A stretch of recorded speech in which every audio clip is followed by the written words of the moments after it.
pemindahan data dan melakukan skip tracing ya. Pinjol akan melakukan pengalihan data kepada pihak ketiga atau pihak eksternal dan sekalian melakukan skip tracing baik melalui media sosial sampai ke rumah nasabah masing-masing. Tahu Anda arti skip tracing?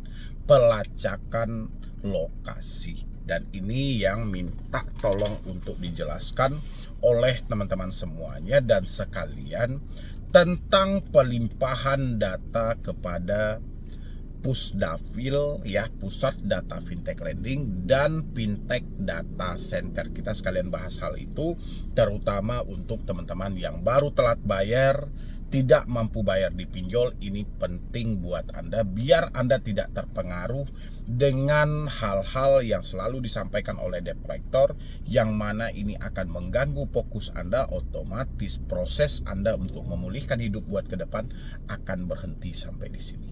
Tapi seperti biasa, yang belum mensupport silahkan disupport dulu, karena satu supportan dari Anda menjadikan channel ini makin berkembang dan saya makin semangat memberikan motivasi dan edukasi. Silahkan. Ini untuk teman-temanku yang baru telat bayar atau sudah tidak mampu bayar. Mungkin yang baru-baru mengenal pinjol sedikit asing mendengar nama skip tracing ya, atau yang mana itu kalau Anda scroll cari-cari artinya, ternyata artinya sesimpel ini, pelacakan lokasi. Ya, dia akan melacak media sosialmu, akan melacak tempatmu bekerja, tempatmu nongkrong, sampai alamat, sampai domisili. Takut? Ya, siapa yang mengalami ketakutan? Isi dulu di kolom komentar biar saya kupas sedikit ketakutan Anda, karena saya perhatikan ini bukan perkara masalah galbay pinjol, perkara masalah telat bayar pinjol.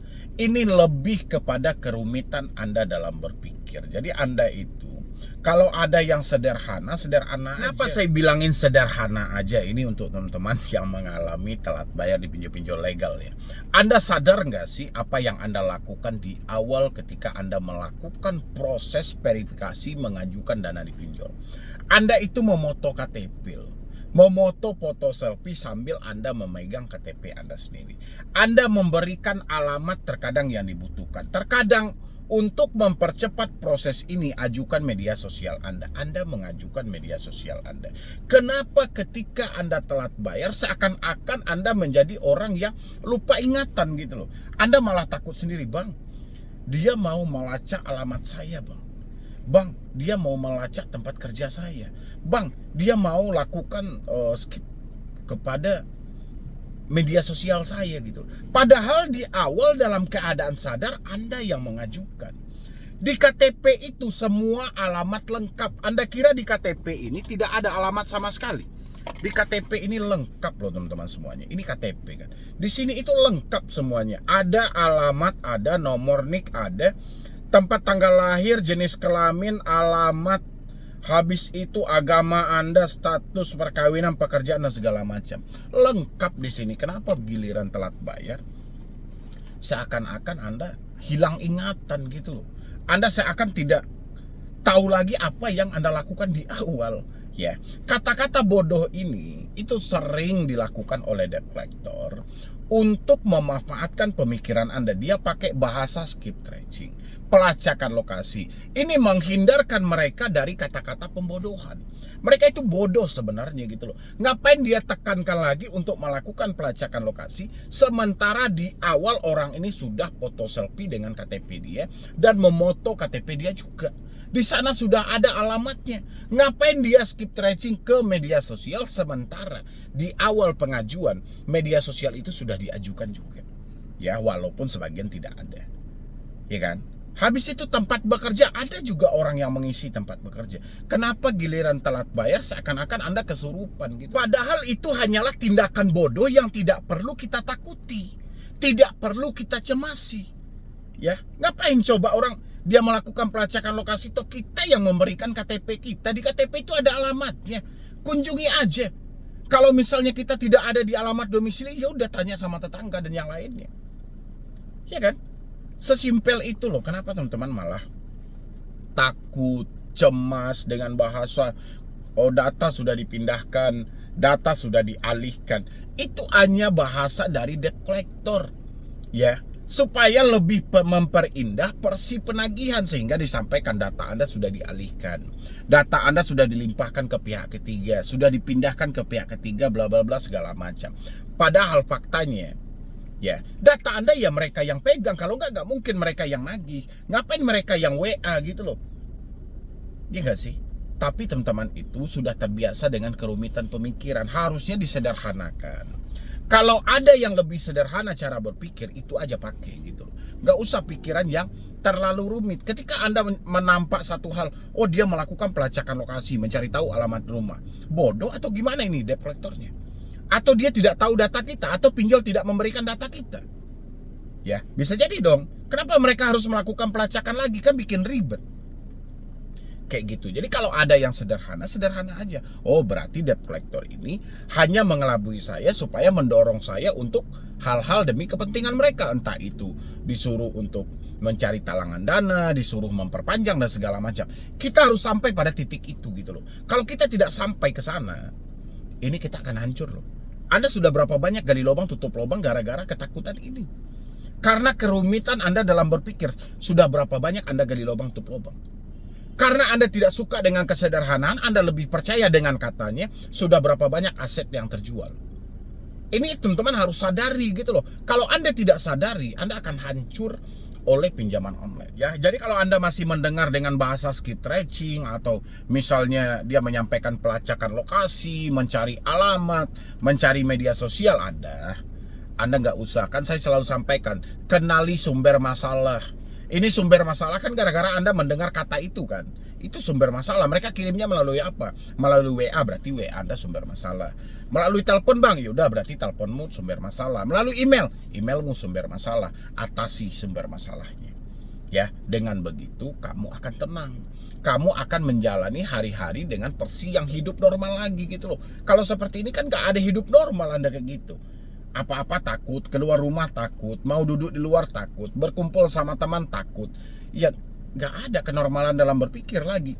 Ya, Anda serba takut, serba salah, dan ya macam-macam. Itu pikirkan teman-teman dengan matang.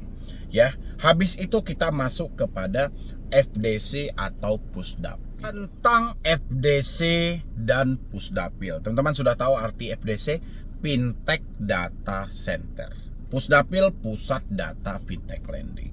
Ini dibikin oleh Asosiasi Fintech Pendanaan Bersama Indonesia supaya memunculkan kepercayaan publik bahwasanya pinjol yang legal telah mempunyai tempat penyimpanan data. Dan di sini isinya ini semuanya ranking perjalanan Anda selama meminjam di pinjaman online yang sudah terdaftar. Apakah itu pinjaman Anda macet, pinjaman Anda telat bayar, ada gagal bayar, dan segala macam.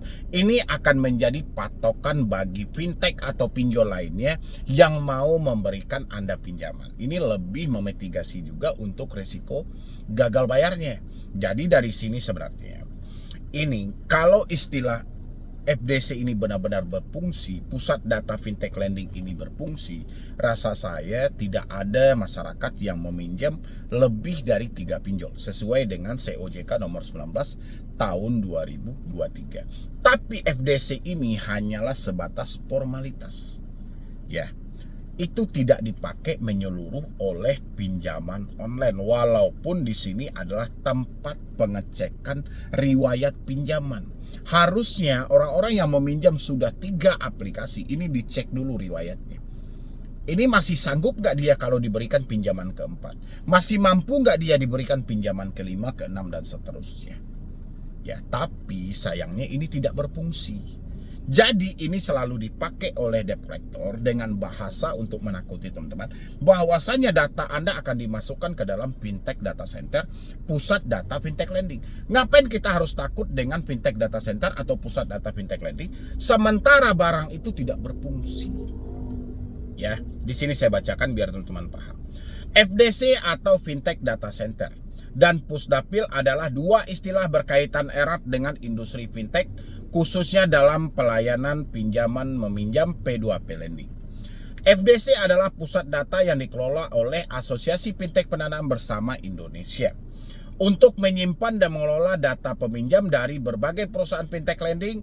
Pusdapil, singkatan dari Pusat Data Fintech, adalah istilah lain untuk FDC yang juga merujuk pada pusat data yang sama. Jadi FDC, Pusdapil itu satu.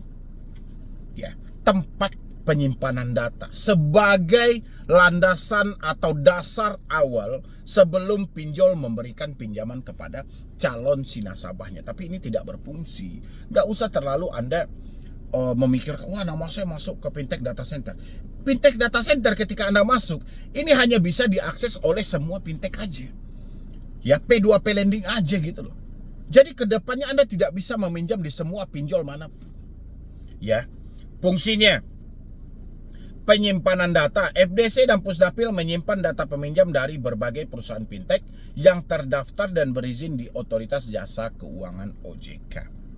Habis itu fintech dapat menggunakan FDC atau Pusdapil untuk mengecek riwayat pinjaman calon peminjam, termasuk riwayat pembayaran, apakah ada tunggakan atau kredit macet. Ini tidak berfungsi.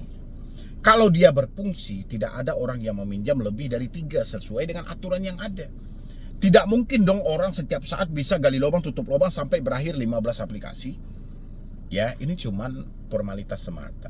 Habis itu mencegah kredit macet. Dengan adanya FDC atau Pusdapil, fintech dapat meminimalkan resiko gagal bayar atau kredit macet dengan melihat riwayat pinjaman peminjam sebelum menyetujui. Habis itu mencegah pinjaman ganda. FDC atau Pusdapil juga membantu mencegah peminjaman mengajukan pinjaman di beberapa fintech secara bersamaan yang bisa memberatkan mereka. Meningkatkan kepercayaan. Dengan adanya FDC dan Pusdapil diharapkan tercipta ekosistem fintech yang lebih sehat dan terpercaya karena data peminjam dikelola dengan baik dan risiko penyalahgunaan dapat diminimalkan. AFPI adalah asosiasi yang menaungi perusahaan fintech lending di Indonesia. AFPI membangun dan mengelola fintech data center atau Pusdapil untuk mendukung pertumbuhan industri fintech yang berkelanjutan. Ya, pokoknya sejenis itulah teman-teman semuanya. Jadi ini perannya hampir sama dengan namanya Slick atau BI Checking. Cuma saja ini tidak berfungsi sama sekali. Jadi kalau Anda mendengar misalnya ada debt collector nanti bilangin, wah data Anda akan kami pindahkan ke FDC atau Pusat Data Fintech Lending. Ya sudah, gak usah terlalu dipikirkan. Nggak berfungsi sama sekali. Nggak ada fungsinya sama sekali gitu. Kalau dia berfungsi, tidak ada orang yang meminjam lebih dari 3 aplikasi. Tidak ada orang yang meminjam 5 pinjol dalam waktu bersamaan. Ya, kan ada. Oke, tapi barang itu tetap aja orang ada yang meminjam 2 dalam bersamaan, 3 dalam bersamaan. Tetap aja orang mencairkan lebih dari 3 aplikasi pinjol. Yang jelas teman-teman semuanya, tetap fokus saja ke depan. Semua yang diucapkan oleh debt collector, yang jelas fungsi debt collector hanya melakukan penagihan. Di luar dari itu mereka tidak bisa. Ya, jadi apapun yang mereka sampaikan masuk kuping kiri, keluar kuping kanan, atau sebaliknya. Tidak usah tersimpan dalam pemikiran Anda yang menjadikan itu sebagai rasa takut yang untuk mengganggu proses Anda buat ke depan. Ya, jadi sekian dulu dari saya, Medi Browning. Wassalam.